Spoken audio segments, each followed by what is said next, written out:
السلام علينا وعلى عباد الله.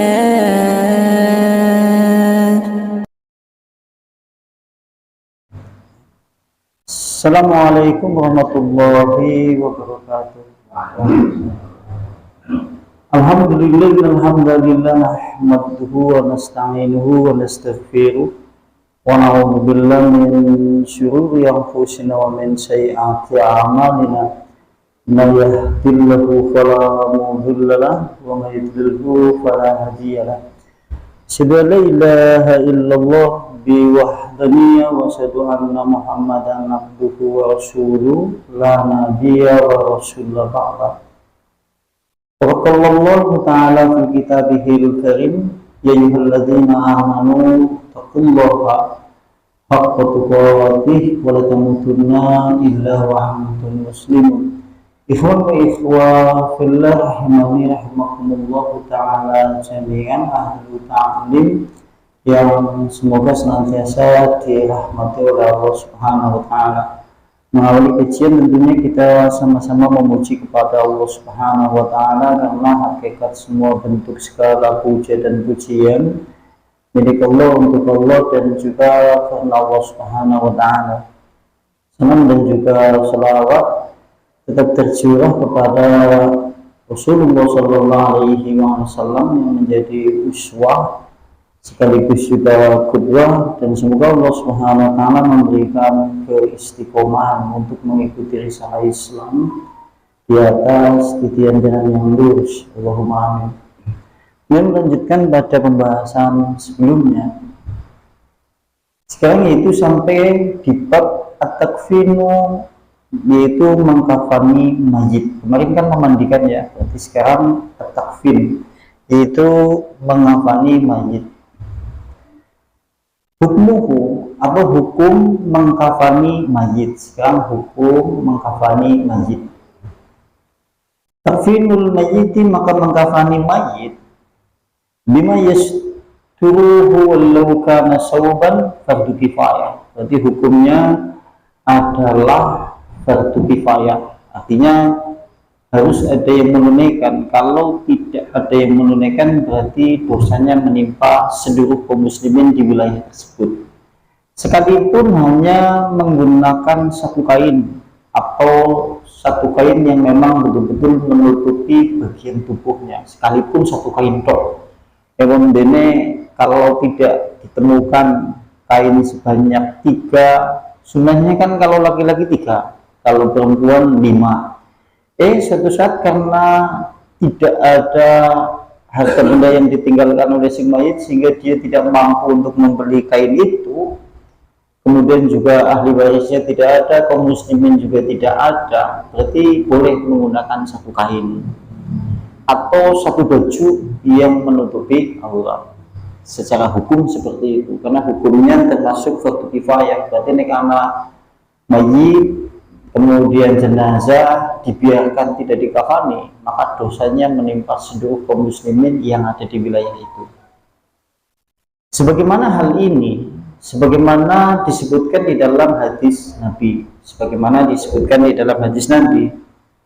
hadisnya riwayat Al-Bukhari, telah meriwayatkan Bukhari, man Hubab, itu dari Hubab radhiyallahu anhu, kemudian Allah meridai kepada beliau, sahabat Nabi itu. Qala, berkata sahabat Nabi, hajarna ma'a Rasulillah naltamisu wajhallahi. Kata sahabat itu, kami pernah berhijrah bersama Nabi. Hijrah kan pindah dari satu wilayah Makkah menuju Madinah di zaman dulu. Kalau hari ini yang ada itu hijrah akidah. Hari ini hijrah akidah. Sing maune akidah syirik ya ditinggal, hijrah menuju akidah sing benar. Dari yang tidak beribadah ya hijrah menuju ibadah kepada Allah. Dari yang tadinya tidak berakhlak baik, hijrah menuju akhlak yang baik. Karena hari ini hijrahnya seperti itu.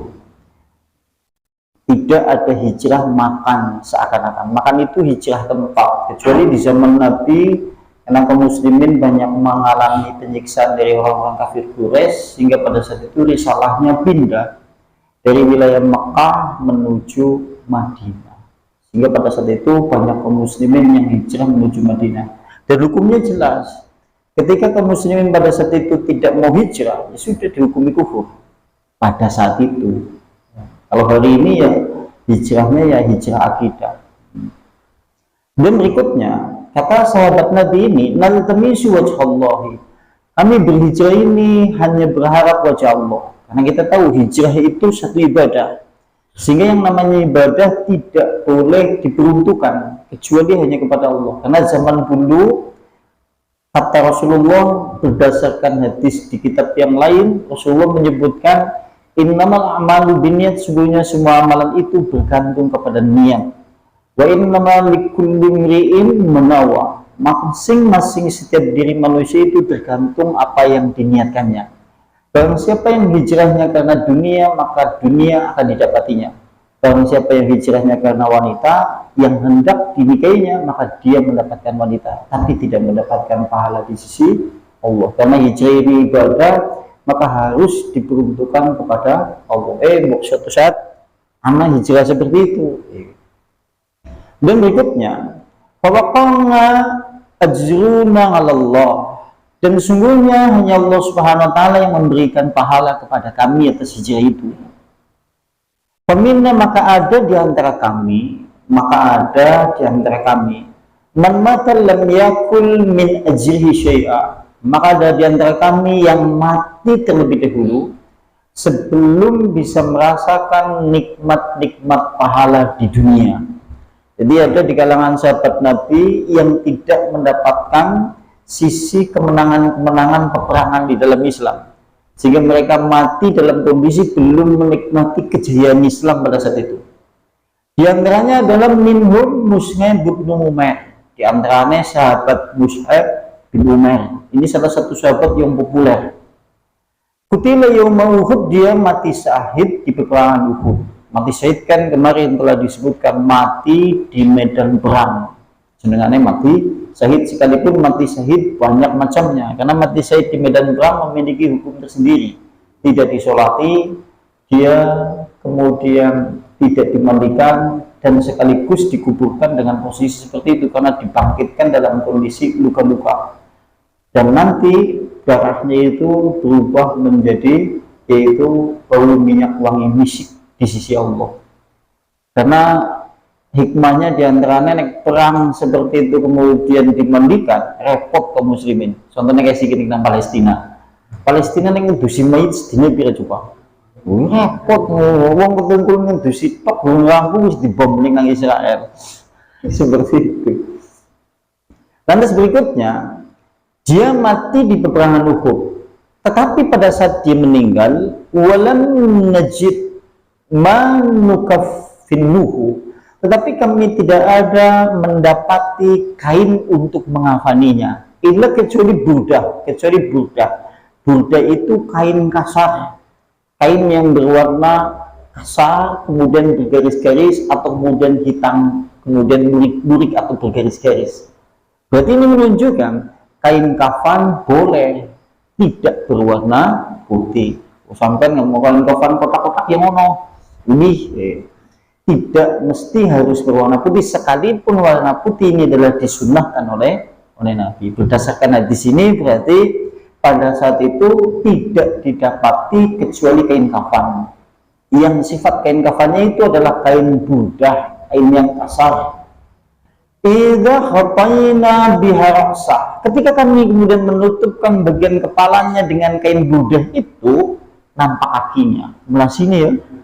Ya, sengsara banget ya. Tidak ada kain kafan untuk menutupi tubuhnya, sampai-sampai ketika kain kafan itu menutupi bagian kepalanya, maka nampak bagian kakinya. Berarti kan cungklang ya. Satu saat si mayit udah duit belas, saking miskin tidak bisa memiliki mori untuk menutupi mayitnya atau jenazahnya, maka boleh menggunakan kain-kain yang lain sekalipun cungklang. Nek ditutupna sirahe eton sikile Kemudian wa idza ghataina, tatkala kemudian kami tutupkan bagian kakinya, maka nampak kepalanya. Mana sini ya? Padahal kalau kita lihat sejarah, Mus'ab bin Umair ini sebelum masuk Islam, dengan bayangkan beliau meninggalnya kan dalam kondisi perang Uhud, dia meninggal. Lantas tidak ada kain kafan yang kemudian menutup tubuhnya. Padahal sebelum dia masuk Islam, Rasulullah pernah bersabda terkait masalah sisi, yaitu kekayaan beliau sebelum dia masuk Islam. Harga ra'aitu Mus'ab bin Umair, aku pernah melihat Mus'ab bin Umair sebelum dia masuk Islam, maka harga satu bajunya seharga 10 kambing. Jadi juga sedus harganya berapa? 3 juta. Telung ping 10 ketemu lagi berarti telung puluh. Berarti dia zaman mereka belum masuk Islam perlente. Keren lah. Sampai-sampai bajunya itu mahal seharga 30 kambing satu baju. Masya Allah. Sampai anak sing saiki nang musola ge sing sugih kaya Mus'ab bin Umair, lambene regane 30 kambing. Masya Allah ya. Kayak dulu sebelum masuk Islam. Begitu dia masuk Islam, dia meninggalkan seluruh kekayaannya, karena kita tahu pada saat dia mengikuti ajaran Rasulullah, oleh orang tuanya di stop fasilitas dunia. Karena kita tahu lah yang namanya kekufuran, kemusyrikan tidak akan bisa berjalan bersama-sama dengan tauhid, dengan seorang muslim seakan-akan. Sampai-sampai karena ayah ibunya adalah seorang yang musyrik, Mus'ab bin Umair mengikuti ajaran Nabi, sehingga kemudian di stop semua fasilitas dunia dan dia tinggalkan rumahnya, orang tuanya demi mengikuti Islam. Begitu dia mengikuti ajaran Rasulullah, mengikuti Islam, pada saat itu dia pernah berbicara di hadapan sahabat-sahabat Nabi. Pada saat kemudian dia berdiri berbicara, sebelum mengawali berbicara, maka seluruh sahabatnya menangis. Jadi dheweke durung ngomong, semua sahabat-sahabat wis temungkul, wis nangis. Lantas kemudian kenapa kemudian mereka menangis? Karena pada saat itu dia melihat pakaian Mus'ab bin Umair. Pada saat ia lihat, saat dia mengikuti ajaran Islam, mengikuti risalah Rasulullah, dia tinggalkan seluruh kemewahan dunia. Dan sebelum dia masuk Islam, pada saat ia menyaksikan saat itu, yaitu sahabat Nabi, pada saat itu pakaiannya terdapat 14 tambalan. Jadi kelambine tambalannya 14. Sampai nana sing duwe siki kelambine tambalan. Sampai kelambine berapa mending wong wedon kae. Ya. Kaum perempuan iya. Kaum perempuan malah kadang-kadang memiliki pakaian yang hanya bisa dipakai pada acara-acara tertentu.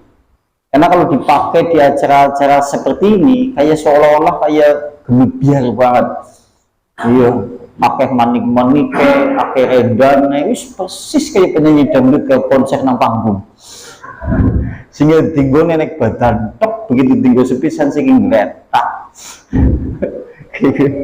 Iya, kene wong wedon nek wong kene langkam kok. Sepatu gana bonulas lah, tas yana sing kaline abang sing rantai lah, pirang-pirang nganti sing jenane sendal ya abang, kuning, hijau, sing kan Shopee, sing kan Lazada, jingle mburi, jingle tengah, di jingle ngarep nggo kabeh. Mbok kejengkang yo. Gitu. Seperti itu. Ya mbok. Lantas kata Rasulullah, tatkala kemudian ditutupkan bagian kepalanya, nampak kakinya. Tatkala kemudian ditutupkan kakinya, nampak kepalanya. Rasulullah fa'ammarana an-nabiy sallallahu alaihi wa alihi wasallam an nukhattiya ra'sahu wa an naj'ala ala rijlaihi min al-idkhir. Rasulullah lantas memerintahkan kepada kami untuk menutup kepalanya. Suatu saat jenengan nemoni jenazah buat kain kafan, kecuali kain kafannya yaitu pendek. Nek ditutupnya kepalanya nampak kakinya, tutupkan kakinya nampak kepalanya. Maka panjenengan tutupkan ke bagian kepalanya. bagian kakinya oleh Rasulullah disuruh untuk menutup dengan sejenis rumput idkhir. Rumput idkhir adalah rumput seperti ilalang tapi baunya wangi. Berarti ini tutupnya bagian kepalanya bebulna tetehan. Tutupna apa ngolet kayu sing wangi nang kene kan nangel. Kayu sing wangi nang Indonesia apa? Ya, kalau di sana ada jenis rumput yang baunya wangi, namanya rumput idkhir. Sehingga tutup bagian kepala itu kakinya dengan seperti itu. Bok suatu saat bok ana banget. Ya, saking orang duene sampai-sampai kain mori saja tidak punya. Tapi hari ini kan kalau secara hukum, ini secara hukum. Ketika anak si mayit dia tidak punya uang untuk membeli kain kafan. Karena kita tahu kan kain kafan itu disunahkan diambilkan dari harta benda si mayit. Ketika harta benda si mayit juga tidak ada. Ninggal orang dua apa-apa, mau ninggalnya duit 2.000 PTN soplasan, swag sebelah pinggir. Misal, nang dompet mungkin sini duit tok lagi, misal seperti itu. Maka ini menjadi beban kepada orang yang biasa menafkainya. Entah itu suaminya, entah itu anaknya. Kalau anaknya kemudian suaminya saking juga tidak punya pula, ambilkan kepada baitul mal atau harta benda kaum muslimin. Tambahannya next ya RT-an lah, ya, duit lingkungan atau yang lainnya itu boleh kita gunakan untuk membeli itu. Next kayaknya orang anak seperti itu. Kayaknya ya duit apa dan itu pun kain apa? Karena satu-satunya harta benda dunia yang hanya boleh dibawa mati satu tok kafan. Duit sing tuku kafan kuwi sing bakal harta benda sing bakal digawa meng. Secara filosofi juga sing jenenge kain kafan orang masake. Karena orang ini gawa apa-apa. Sampai orang ini gawa martabak mana. Seperti itu. Itu diantaranya itu hukumnya seperti itu. Sehingga menjadi hukum fardu kifayah berdasarkan hadis itu. Maksudnya jangan ditakoni hukum mengkafani mayit, hukumnya apa? Fardu kifayah. Dan lihat itu dengan sebutkan kisah Mus'ab bin Umair. Dan berikutnya ma yustahabbu fi, yang berikutnya adalah hal-hal yang disunahkan di dalam kain kafan. Sekarang sunnah-sunnah di dalam hal yang berkaitan dengan masalah kafan. Ini sunnah-sunnahnya. Nanti setelah teorinya ini sudah, nanti kita ambil inti poin-poinnya. Setelah itu besok ganti ke fikih sholatnya. Setelah fikih sholatnya selesai, praktek sekaligus nanti ya praktek sholat jenazahnya, sehingga daftar ke di jenazah yang ngomong sapa. Yang pertama ayakuna hasanan, hendaklah kain kafannya itu bagus. Satu bagus itu tidak mesti mahal ya, bagus, nadifan, bersih. Aja labo kain kafan melas majite, berarti bagus, bersih. Yang paling utama adalah syatiron lil badani, menutup seluruh tubuh. Berarti bersih, kemudian bagus, kemudian menutup seluruh tubuh. Ini sunnah. Sunnahnya gue, berarti sunnah. Tidak mesti kemudian harus mahal. Bahkan mahal itu termasuk bagian dari hal-hal yang dimakruhkan di dalam ulama-ulama fikih terhadap permasalahan mempersiapkan kain kafan untuk si mayit.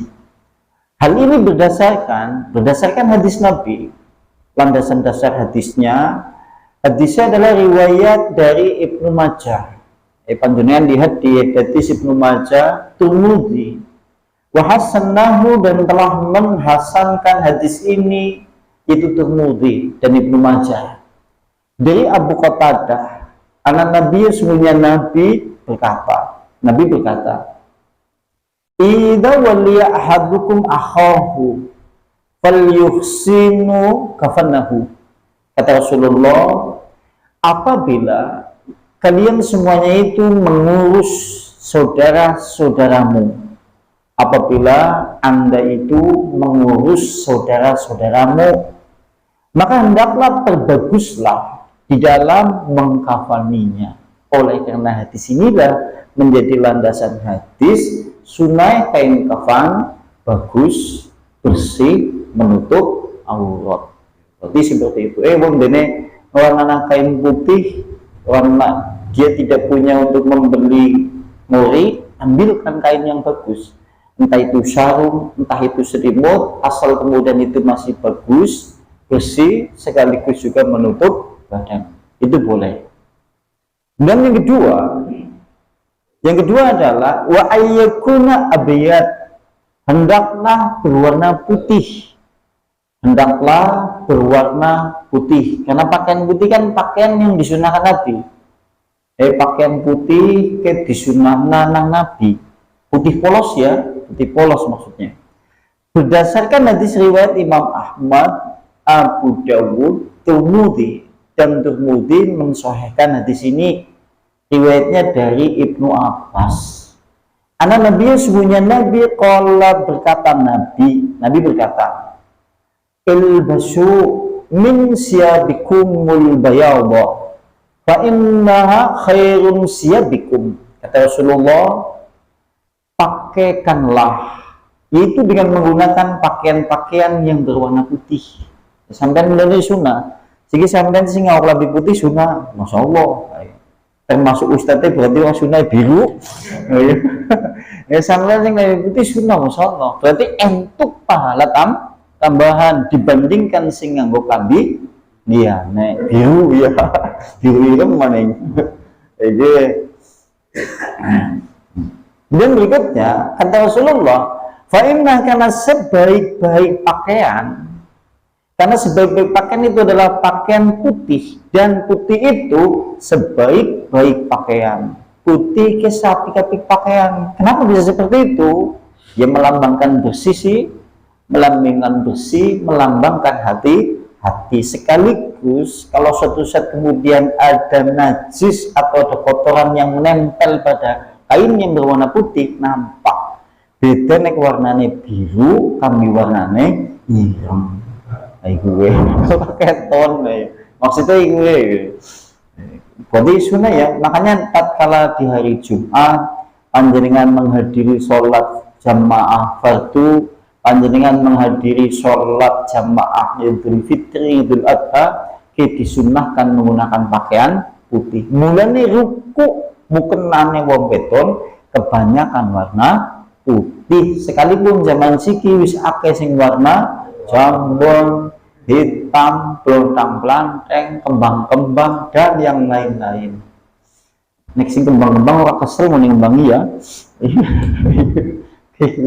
Ya berarti sunnah ya. Panjenengan pada hari-hari yang lain menggunakan baju putih, kita termasuk sunnah. Sekalipun kaum perempuan nek baju putih tinggu nang bocah-bocah, anak-anak ora demen.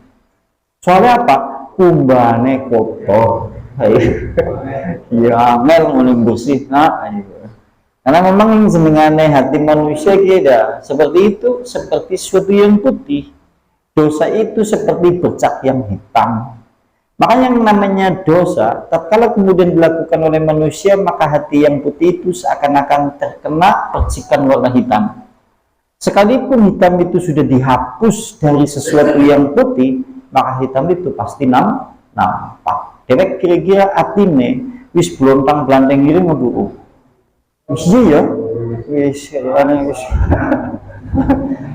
Sing bener aja ketutup kabeh, nek ketutup kabeh dadi hitam pekat sampai tidak ada tempat untuk hati itu kecuali warna hitam pekat, hitam yang bertumpuk-tumpuk, ki jenengane kafaro. Yaitu kafir. Contohnya adalah nek diomongi ora diomongi tetap tidak mau beriman. Di dalam ayat Al-Quran kan disebutkan innalladzina kafaru sawa'un, semuanya orang-orang kafir itu semuanya sama. Bukan Abu Jahal, Abu Lahab, Fir'aun atau yang lain-lain nganti zaman siki wong kafir pada. Ciri-cirine dinasihati ora dinasihati, tetap tidak mau beriman. Sampai nasihati wong, sampai nasihati anak, kok tetap deblek, berarti isi tertutup. Telateni baik gue. kan melas ya jenjane ya dhewek nek duwe bojo, duwe anak, duwe tangga teparo, duwe pak gede atau paklik, punya saudara-saudara kaum kerabat yang notabene seperti itu. Apa meneh ngasih bojone, aduh melas paman. Turu bareng bedina rasan-rasan kanda agama padu. Iya, ngesuk malah sidane ora takon-takonan ngasih sedina. Iku kan eman-eman ya, eman-eman. Itu seperti sunnah seperti lantas kata Rasulullah wakafinu fiha mautakum, sekaligus kafanilah dengan kain-kain putih orang-orang mati di antara kalian. Makanya menjadi sunnah naik kain kafan berwarna putih. Kain kafan di zaman sekarang itu warnanya kebanyakan putih apa hitam? Putih. Karena memang disesuaikan dengan sunnah. Disesuaikan dengan sunnah ya warnanya putih. Ingat ya, warna putih berarti warna yang disunahkan oleh Nabi. Mbok ngesuk malam kumis ngesuk sampean mangkat ngaji termasuk ustadz lambene putih kabeh. Masya Allah, kalau sekolah SMP siji ngendi wengi-wengi mangkat.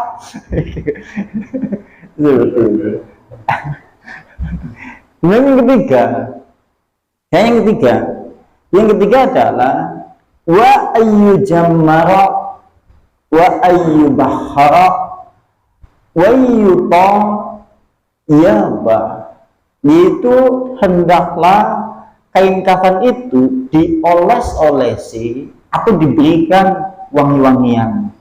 Kene ganti kafani, kain kafannya digelar, kalau 3 lapis untuk laki-laki, 5 lapis untuk perempuan, olesi minyak wangi. Minyak wangi ini apa? Silakan pilih, yang penting minyak wangi. Sing sering yang minyak apa? Onyong-onyong apa jenengannya? Apa jeneng? Nyong-nyong ya. Nyong-nyong apa? Memang namanya nyong-nyong apa itu priwe? Oh, minyak duyung ya. Minyak duyung ya. Minyak duyung atau nyong-nyong ya jenenge. Ya jenengan nek salat ya jangan minyak nyong-nyong ya. Minyak nyong-nyong. Singet. Mbok apa anak iku kemarin ngaji ten minyak nyong-nyong malah. Ya apa sih janjian emang nggo ngeling-eling mati. Ku sampean minyak nyong-nyong takoni dene minyak nyong-nyong ngene mat ngaji men dadi kelingan mati kabeh. Masyaallah. Masyaallah iki ya. Terus ngomong putih minyak nyong-nyong sekalian. Waduh. Itu seperti itu. Landasan dalilnya, jenengan mau ditakoni dalil dioles-olesi minyak wangi berdasarkan hadis Nabi. Hadisnya riwayat Ahmad Hakim dan disahihkan oleh Hakim. Riwayatnya dari Jabir bin Abdullah. Anak Nabi yang sungguhnya Nabi Shallallahu Alaihi Wasallam berkata Nabi berkata, kata Rasulullah, idza ajmartumul mayyita fa ajmiru salasan. Kata Rasulullah, ketika Anda memberikan minyak wangi kepada orang yang mati di antara kalian, sehendaklah gunakan 3 olesan. Oh, berarti sekaligus wae minyak wangi, sekaligus nguneng wae minyak wangi, ping 3 olesan. 3 olesan maksud utuh kenes pisan utuh. Tapi mulai dari sekujur tubuh kayak sepisan. Ngopi ping pindho. Nguneng sandene ping 3 yang mungkin mung sirah dada tangan tok dia ora. Iku. Maksudnya adalah seluruh tubuh yang sepisan. Keping 3 olesan. Ora apa-apa jenengan ngene-ngene mati mangkat salat jamaah diolesi 3 kali olesan. Wah, masih beruntungan kan capek. Seperti itu. Minyak nyong-nyong mana ya. Lantas sampai-sampai boleh juga panjenengan berwasiat, sampai nuli wasiat menganak putu bojo tuku minyak wangi disiapna ngesuk terus pesen mengbojone ngesuk neng nyomati olesi nganggo minyak wangi ini 3 kali olesan. Uli berwasiat seperti itu sebagaimana yaitu Abu Sa'id Al-Hudri, Ibnu Umar, Ibnu Abbas, dia berwasiat kepada istri, anak-anaknya dan sahabatnya bahwasanya hendaklah nanti tatkala dia meninggal, dia diolesi kain kafannya dengan kayu gaharu. Sampai ngerti kayu gaharu? Kayu gaharu itu kayu yang biasa digunakan untuk membuat tasbih. Sampai kalau pergi haji ataupun umroh, kemudian beli tasbih di sana, nanti biasanya anak tasbih yang terbuat dari kayu gaharu. Biasa baunya itu wangi. Nanti kayunya diambung, kayunya ki mau wangi. Nah, Ibnu Abbas, Ibnu Umar berwasiat ngesuk kain kafane diolesi nganggo kayu gaharu. Ya, nek siki ya nganggo minyak wangi. Pesannya malah Rexona sih ya. Orang nana dalil Rexona aja.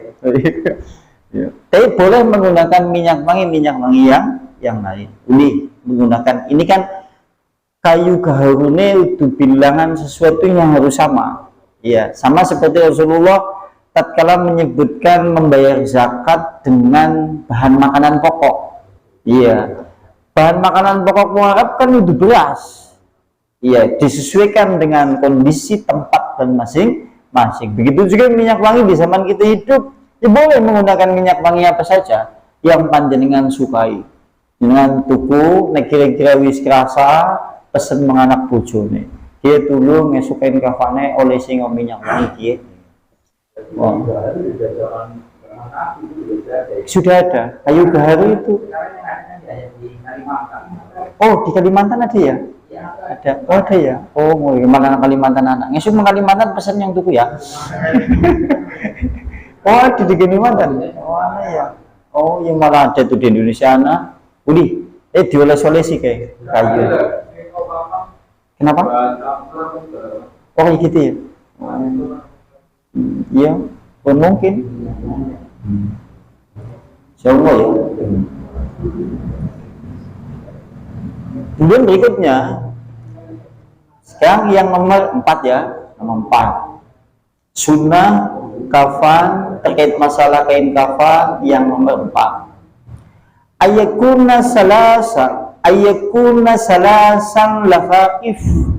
Hendaklah kain kafan itu menjadi 3 lapis. Lirojuli untuk laki-laki. Nek wong lanang kain kafane siapnya 3 lapis. Sebagaimana yang biasa dilakukan. Sing biasa dilakukan kok iki ya. Kene nang desa-desa nang kampung-kampung ning ana wong mati iki kok kain kafan wong lanang 3, nek kaum perempuan adalah 5. Wa khamsun yaitu 5 lapis lil mar'ati untuk perempuan. Berarti 3 wong lanang, kemudian 5 untuk perempuan, seperti itu. Jenengan dadi kaum perempuan aja ngasih mulai ditutup aurate ngenteni ninggal. Bukti sing jenengane ajaran Islam nutut aurat, contohnya nek wong mati wong wedon digawekna baju kurung terus dikafani men aurate ora keton. Aja ngasih urip nang alam dunia, hidup di dalam kehidupan dunia ini kesana kemari tidak menutup aurat, giliran mati terus ditutup aurat. Dosanya iki maksudnya. Dosa sing ora kerasakan iku nek kamu ya. Kemudian berikutnya, rawahu al-jamaah itu sebagaimana ini diriwayatkan oleh al-jamaah. Berarti nek anak kalimat al-jamaah itu diriwayatkan oleh Bukhari, Muslim, Imam Tirmidzi, Nasa'i, Ibnu Majah, Abu Dawud, meriwayatkan semuanya sekaligus Imam Ahmad. Ya. Main Aisyah dari Aisyah, jadi dari Aisyah. Allah berkata Aisyah, kufina Rasulullah sallallahu alaihi wasallam. Rasulullah dikafani tatkala beliau meninggal fi salasati athwabin baidi. Itu Rasulullah dikafani dengan menggunakan 3 lapis kain yang berwarna putih yang bersih baru. Rasulullah nggone dikafani 3 lapis baru bersih. Oleh karena itulah menjadi sesuatu yang disunahkan dalam ajaran Islam, wong lanang kain kafane telung lapis, nek bisa bersih putih sekaligus anyar. Nek orang ana sing anyar ya sing putol, nek orang ana sing putih boleh menggunakan kain yang lain. Sebagaimana kasus tadi riwayat Mus'ab bin Umair yang menggunakan kain kafan Buddha. Dan berikutnya, laisa fiha qamis. Bentuknya bukan gamis, bentuknya bukan sorban. Antum kan mengetahui sorban kan yaitu kain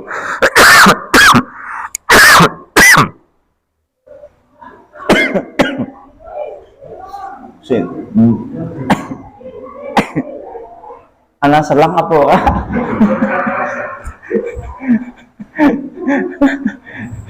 Loh, bentuknya itu bukan gamis, bentuknya juga bukan sorban. Berarti ini menunjukkan kain kafan itu bentuknya kain yang berwarna putih, bentuknya bukan gamis pakaian jadi, sekaligus juga bukan sorban. Makanya biasanya gamis ya hanya kain yang berwarna putih, itu seperti itu berdasarkan yaitu hadis ini. Qala At-Tirmidzi, lantas Tirmidzi menjelaskan hadis ini. Imam At-Tirmidzi menjelaskan hadis ini. Wal amalu ala hadza, cara seperti ini itu tatkala jenazah laki-laki sebagaimana Rasulullah dikafani dengan 3 lapis yang baru bersih dan berwarna putih, menurut kemudian nginda aksari ahli ilmi, menurut kebanyakan ahli ilmu dari kalangan sahabat dan selainnya, inilah yang paling disunahkan oleh Nabi. Mulanya yang paling banyak disunahkan oleh Nabi ya seperti ini, karena mudah menjadi pendapat sebagian besar dari kalangan sahabat-sahabat Nabi, sebagian dari para kalangan ahli ilmu, ahli fikih seperti itu. Makanya zaman kita hidup hari ini di negeri-negeri kaum muslimin ya yang namanya kain kafan sudah bentuknya sesuai dengan sunnah, warnanya putih, bentuknya kain tidak gamis ataupun bukan berbentuk sorban, itu seperti itu. Dan berikutnya, qala Sufyan Ats-Tsauri, sekarang menurut Sufyan Ats-Tsauri, yukfanu rajulu yukaffanu ar-rajulu, dikafani kaum laki-laki dengan 3 kain, in syi'ta fi qamis wa lafafitaini, menurut Imam Ats-Tsauri, dan boleh juga uli panjenengan menggunakan 3 lapis kain sesuai dengan yang panjenengan kehendaki, dengan kriteria yaitu 1 gamis 2 kain. Kene menurut Sufyan Ats-Tsauri, uli jenengan nganggo gamis disit terus nembe dibungkus nganggo 2 kain. Uli mbok suatu saat sampean kepengin seperti itu, kepengin tatkala meninggal menggunakan baju baru gamis anggo klambi gue terus dikafani 2. Menurut Sufyan Ats-Tsauri boleh seperti itu. Sing ora uli kan didandani. Sampai itu didandani tukang dandan mayit kan ana ya. Iya, dibedaki, anggone jas, nganggone sepatu, persis kayak pengantinan maning. Kan ya, sing ora uli iki menurut Islam. Pakai jam tangan, HP ini 3 warna, wis macam-macam, semontor-montornya nebok nasi sisa. Bojone ya bojo maning. Ya, bojone ya bojone kok bojo maning. Jenengane urip nang alam dunya kan iku. Dan berikutnya, menurut Sufyan Ats-Tsauri, ini masih menurut Sufyan Ats-Tsauri, wa in sita, dan jika kemudian engkau berkehendak, tapi jika belum engkau berkehendak ya boleh langsung menggunakan 3 lapis kain. Ya berarti uli 3 lapis kain nang kene menurut Sufyan Ats-Tsauri boleh dengan kriteria 3 lapis kain atau 1 gamis 2 lapis kain mori. Kene menurut Sufyan Ats-Tsauri. Kemudian juga menurut beliau juga, ini menurut beliau juga yaitu Sufyan Ats-Tsauri, dan cukup juga menggunakan 1 kain jika tidak ditemukan 2 kain lagi. Oh, pada kayak maulah.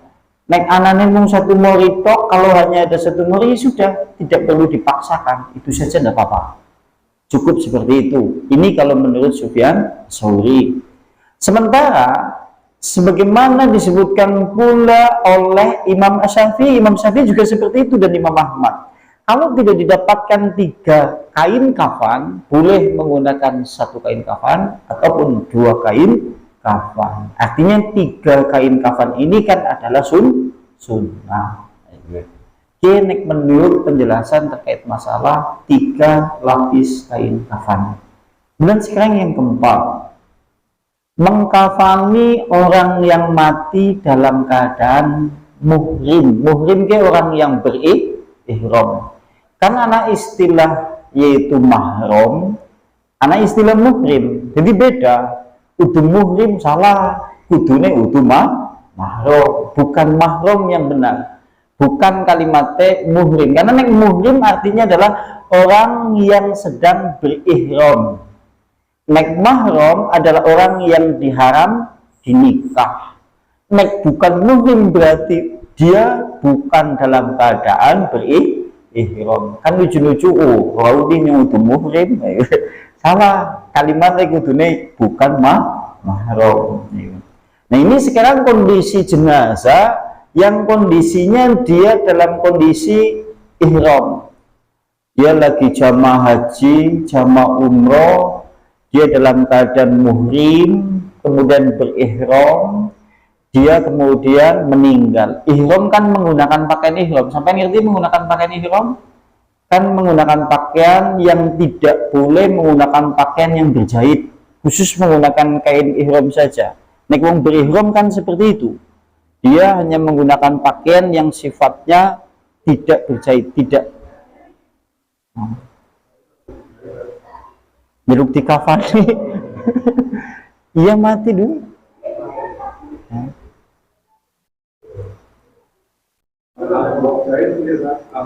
Kenapa? Iya, enggak apa-apa. Kalau itu enggak apa-apa.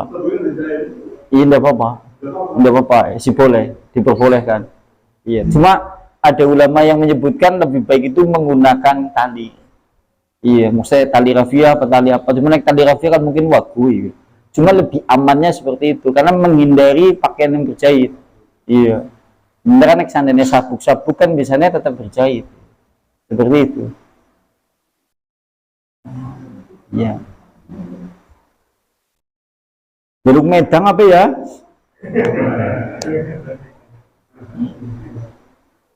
Nah. Kemudian seterusnya ini nggak apa-apa lah ya, karena berdasarkan hadis Nabi, karena nanti ada hukum tersendiri terkait masalah orang yang bermuhrim. Jadi orang yang berihram ini ada hukum tersendiri, karena kata Rasulullah, di dalam hadis Rasulullah ditentukan hukumnya oleh ahli fikih. Idza mata al-muhrimu, ketika orang yang berihram mati. Kalau suatu saat ada jamaah haji, dia mati dalam kondisi berpakaian ihram. Lantas dia huzila kama yuhassalu ghairuh, maka dia dimandikan seperti dimandikan jenazah biasa. Ya, terkait masalah dimandikan sama, dimandikan seperti jenazah pada umumnya yang tidak ihram. Tapi untuk terkait masalah kemudian dikafani, yaitu terkait masalah dikafani, dia dikafani dengan menggunakan kain ihramnya. Tapi mulai dikafani, kalau orang mati ihram, dia dikafani dengan menggunakan kain ihramnya. Kenapa seperti itu? Karena nanti kelak dibangkitkan oleh Allah, dia dalam keadaan bertalbiyah. Jadi seperti itu. Hal ini berdasarkan hadis Nabi. Hal ini berdasarkan hadis Nabi. Ya. Kata hadis Nabi, ini menurut hadis Nabi. Kata Rasulullah sallallahu alaihi wasallam, tatkala ada orang mati dan dia adalah orang yang berihram, maka dia dimandikan seperti jenazah pada umumnya, sama.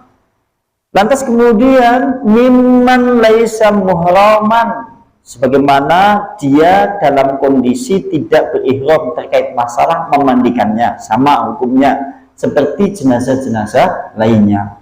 Tetapi wakufilna fi siyabi ihramihi, tetapi kemudian dia dikafani dengan kain ihramnya, wala yughatta, dan tidak ditutup kepalanya, tidak dikasih wangi-wangian, karena dia dihukumi sebagai orang yaitu muhrim atau orang yang berihram.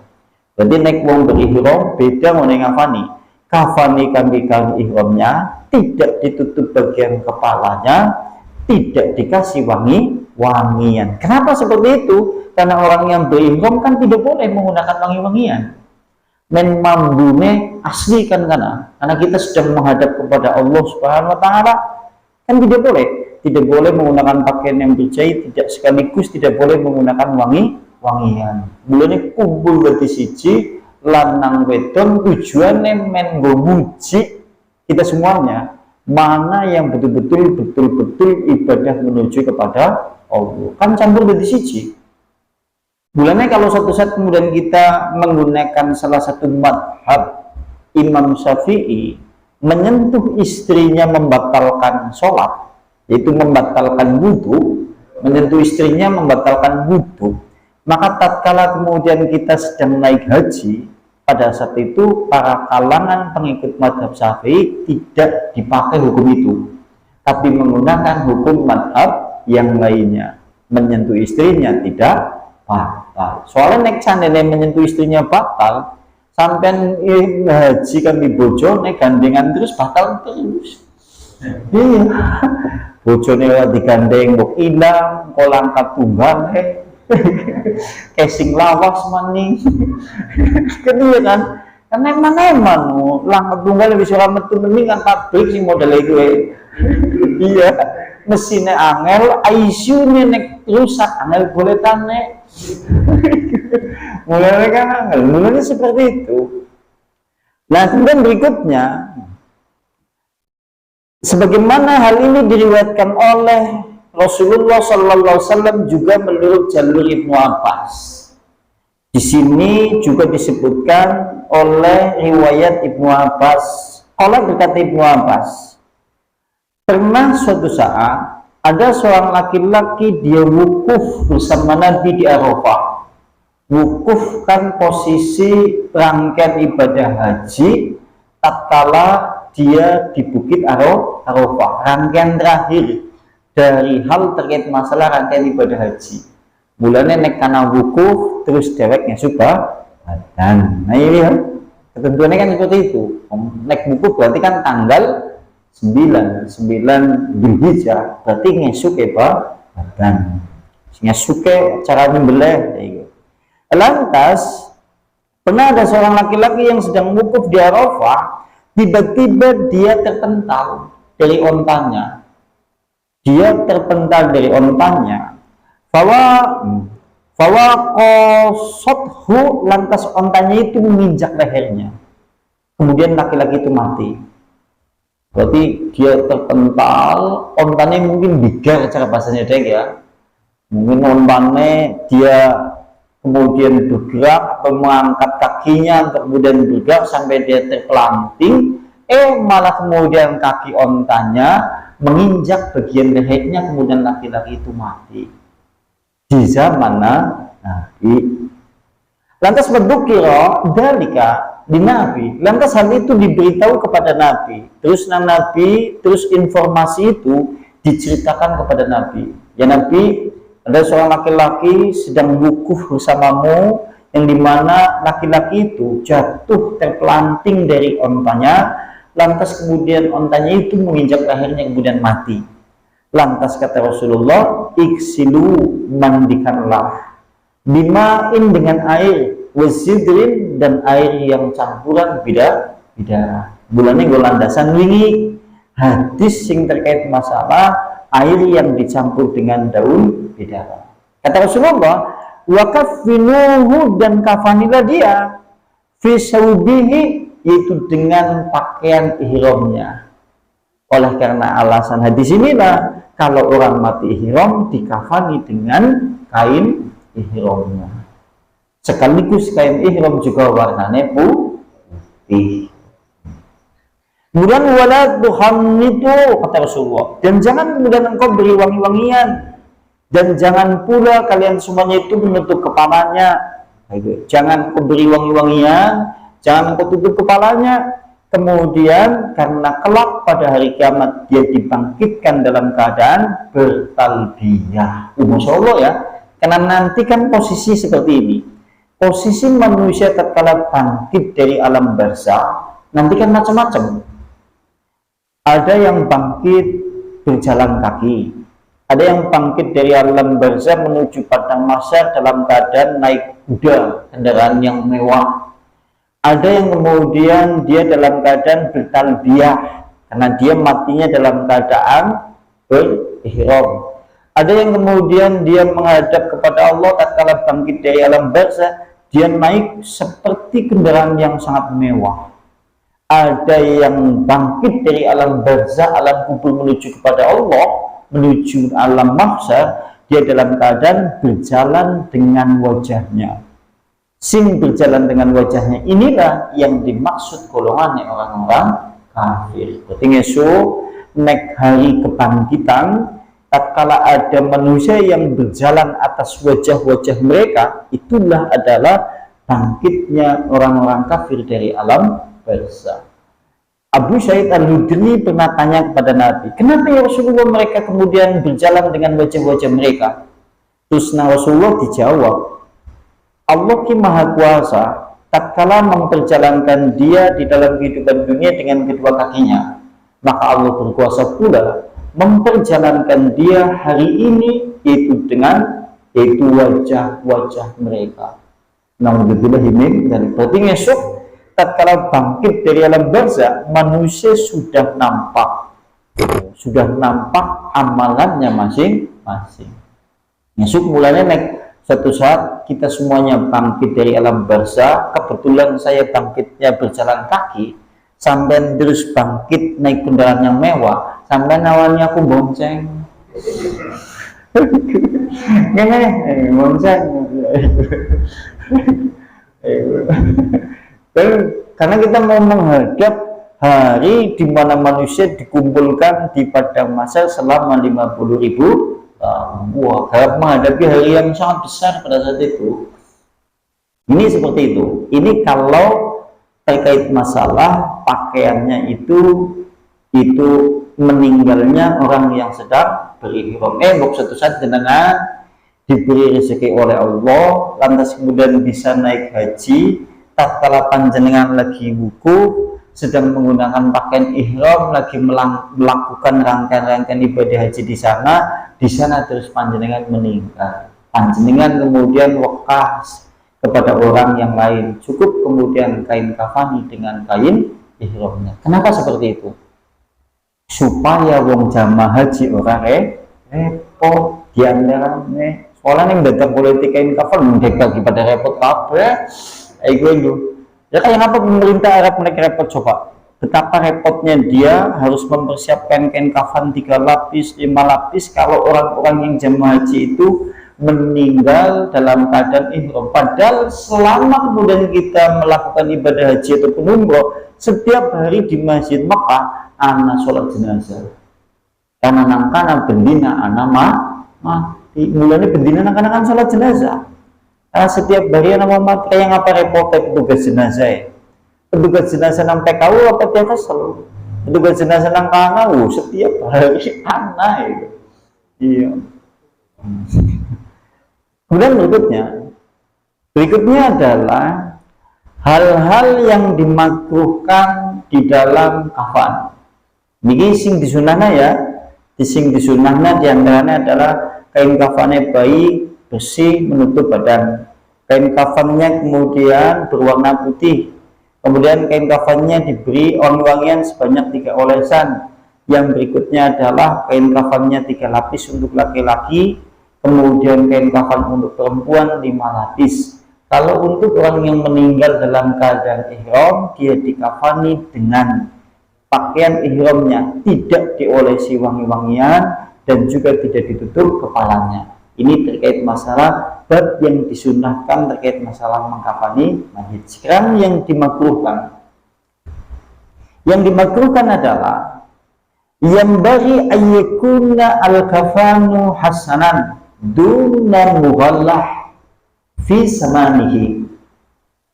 Sebaiknya kain kafannya itu baik tapi tidak mahal harganya. Sampean cari kain kafan yang baik tapi tidak perlu yang mahal-mahal. Kenapa tidak boleh yang mahal-mahal, malah makruh? Eman-eman, wong kain kafan itu kan hanya untuk membungkus jenazah, tujuannya adalah untuk menghalang-halangi cairan tubuh yang nanti akan keluar dari jenazah. Sehingga kalau suatu saat kemudian kita membeli yang mahal, eman-eman. Ini eman mubazir lah, artinya membuang harta benda yang sia-sia. Au ayyatakallafa al-insanu fi dzalika man laysa min nadatihi. Atau kalau suatu saat kemudian kita membeli kain yang mahal sekaligus kain yang jarang, maka takutnya akan membebani manusia,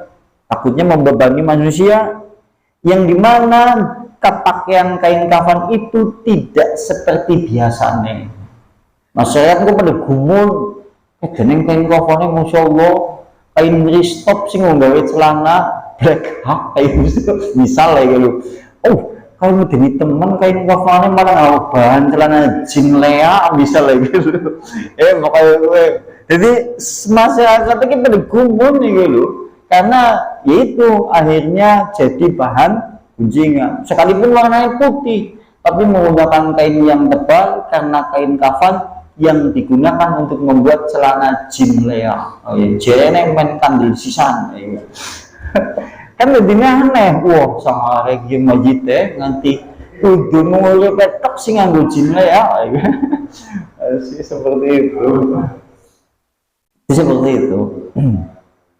Qala As-Sa'bi, sekarang berkata Imam As-Sa'bi, Imam Ali ya, sungguhnya Ali, karamallahu wajhah, mudah-mudahan Allah memuliakan wajah Ali bin Abi Thalib. Dia berkata, si Ali pernah berkata, la tughallili fi kafani, jangan kemudian kau membeli mahal-mahal kain kafan untukku. Mulanya Ali pesan mengeluarkannya ngesuk, kalau saya meninggal janganlah beli kain kafan yang mahal-mahal, mending sing mahal-mahal gue ngono ngutuku emas misal.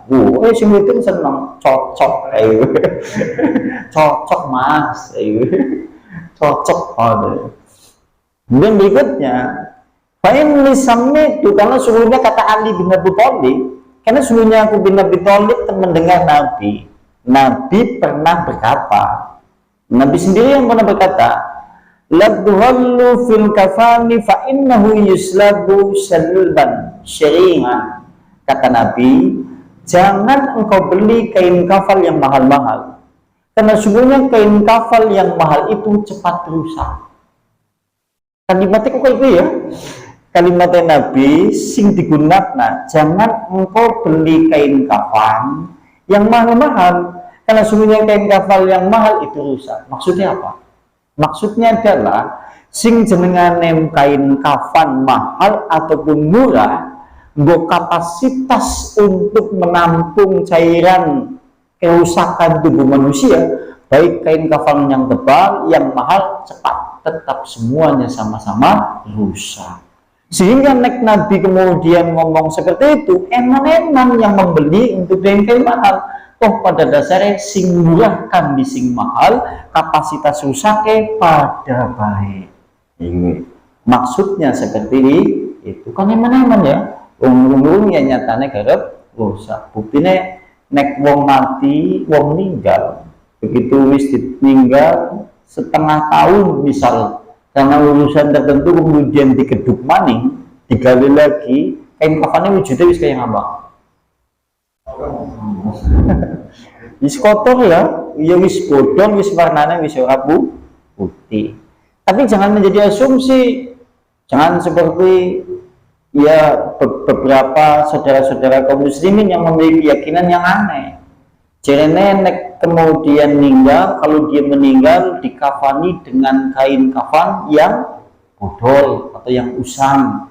Tujuannya malaikat mungkar nakir mengira mayit itu sudah lawas sehingga dilumpati orang kita kan aneh ya, aneh. Masa enggak ada malaikat mungkar nakir dilembuli kayak gue. Ya nggak tahu saya itu sampai jadi keyakinan seperti itu. Nah, jadi malaikat mungkar nakir cara bahasanya dewek kayaknya wis ditakoni wis mayano kain kafane wis bodol ya wis kayak gue. Wah, masa mungkar nakir ngasih seperti itu coba. Ya ini pelecehan terhadap malaikat mungkar nakir. Nek iki temenannya si Dane dilemboni kan. Iya pada melemboni. Ya wis lah aja ngau kain putih. Nah terusnya gua apa? Dilemboni jas. Mendarani itu mati sehingga ditakoni gue dilemboni. Oh anu wong pengantenan kir udah mati ngau jas gue. Ya ini kan pelanggaran pelecehan terhadap malaikat mungkar nakir. Iya kan ada sebagian yang beranggapan seperti itu. Dan berikutnya juga menurut kemudian Hudzaifah bin Yaman, salah seorang sahabat Nabi yang paling banyak mengetahui kebatilan. Dia berkata, yaitu Hudzaifah, la tuhallu fil kafani. Jangan kemudian kau beli mahal-mahal kafan untukku. Sama dia.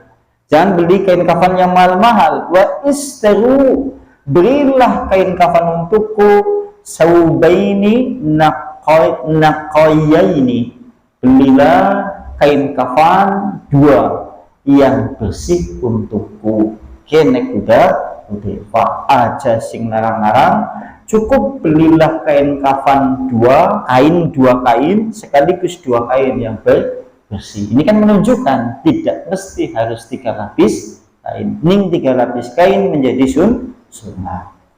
Dan juga menurut kemudian Abu Bakar As-Siddiq.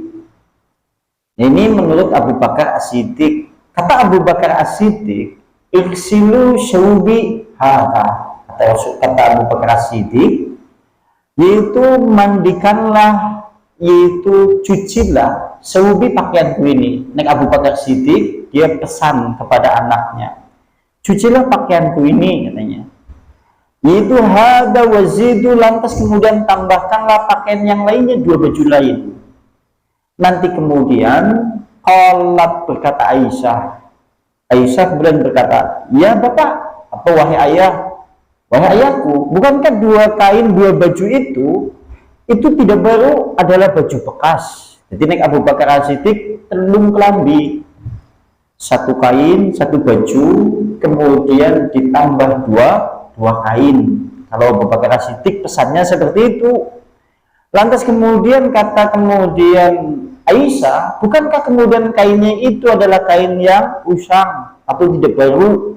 Lantas kemudian kata Abu Bakar As-Siddiq, qala innal hayya, sungguhnya orang yang hidup itu yang lebih pantas menggunakan pakaian yang baru dibandingkan orang yang mati. Oleh karena itulah menjadi alasan dalil kalau suatu saat kemudian kain kafan itu harganya mahal, terlalu mewah, susah dicari oleh kaum muslimin, ini menjadi bagian hukum yang justru makruh. Nah yang terakhir ini singkat saja. Yang terakhir adalah al-kafanu min harir, kain kafan dari sutra. Kalau kain kafan dari sutra la yakhilu lirajul, haram untuk laki-laki. Tapi perempuan boleh. Karena kita tahu perempuan boleh menggunakan emas ataupun menggunakan sutra. Tapi kaum laki-laki tidak diperbolehkan menggunakan perhiasan emas ataupun menggunakan kain sutra. Kenapa seperti itu? Ini kalau menurut tinjauan medis, karena kandungan yang ada di emas jika kemudian menempel pada pori-pori kaum laki-laki nanti akan menimbulkan toksin. Toksin ke istilah bahasa Tibun Nabawi ke racun yang nanti akan menjadi racun bagi tubuh dalam waktu jangka yang lama, sehingga kaum laki-laki tidak diperbolehkan menggunakan emas. Sing udi bojone sampeyan, sing wedok ono takoni udi banget kayak mana mau seneng. Dan berikutnya ini berarti seperti itu. Al-kafanu min ra'sil mal, sumber harta benda untuk membeli kain kafan. Sekarang sumber harta benda yang dipergunakan untuk membeli kain kafan itu. Yang paling utama adalah jika kemudian mayit itu meninggalkan harta. Jika si mayit meninggal, dia meninggalkan harta, maka hendaklah diambil dari hartanya. Oke. Berarti si mayit meninggalkan harta benda, ambil hartanya itu untuk membeli kain kafan. Karena sunnahnya seperti itu. Kain kafan itu diambilkan dari harta benda si mayit. Kalau lam yakun lahu malun, maka jika kemudian tidak ada harta benda padanya, maka ditimpakan atau dinisbatkan atau ditanggungkan kepada orang yang menafkainya. Menafkainya kan bisa ahli waris, bisa suami, bisa seorang istri, bisa seorang anak, bisa seorang saudara-saudara muslimin. Jika kemudian saudara-saudaranya semuanya itu juga tidak ada, maka ambilkan dari baitul mal kaum muslimin. Nek baitul mal dari ini boleh diganti dengan uang lingkungan yang biasa dikumpulkan di lingkungan RT, RW ataupun desa. RT wanana jodonan RW, RW wanana jodonan desa, desa wanana jodonan kecamatan, kecamatan wanana jodonan kabupaten Kebumen wanana kebangetan. Udah diutuhkan kapan? Kan itu urutannya ya. Urutannya kan seperti itu. Kebumen wanana, oleh namun kabupaten Semarang ibu kotanya, dan seterusnya. Ngasih tekan pihak negara. Bukan kain kafan kok masih mana ya?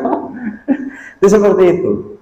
Ini terkait masalah hal yang berkaitan seperti itu. Dan untuk para istri, untuk para istri juga sama. Diambilkan untuk kain kafannya itu diambil dari harta bendanya. Dan ingat, kain kafan itu berbeda dengan nafkah suami. Nafkah suami karena yang wajib diantaranya adalah kiswah dan iskan.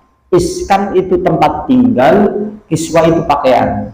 Tapi kiswah di sini tidak termasuk kemudian kain kafan, sehingga kaum perempuan besok kalau mau meninggal, harta benda dirinya sendiri yang dipergunakan untuk membeli kain kafan. Kecuali nek dheweke ora duwe dijutna duit dari nafkah sang suami. Lebih utama duit dhewe. Ki duitku dhewek Mas. Nyono ngumpul-ngumpulna anu pewewekan wong tuaku bisa. Oh ya gue, sing gue. Dan karena seperti itu. Diantaranya itu. Berarti insyaallah besok kemudian poin-poinnya kesimpulan-kesimpulan mengkafani, terus kemudian kita masuk ke bab menyolati jenazah. Setelah selesai semuanya insya Allah praktek. Ada yang mau ditanyakan terkait masalah ini?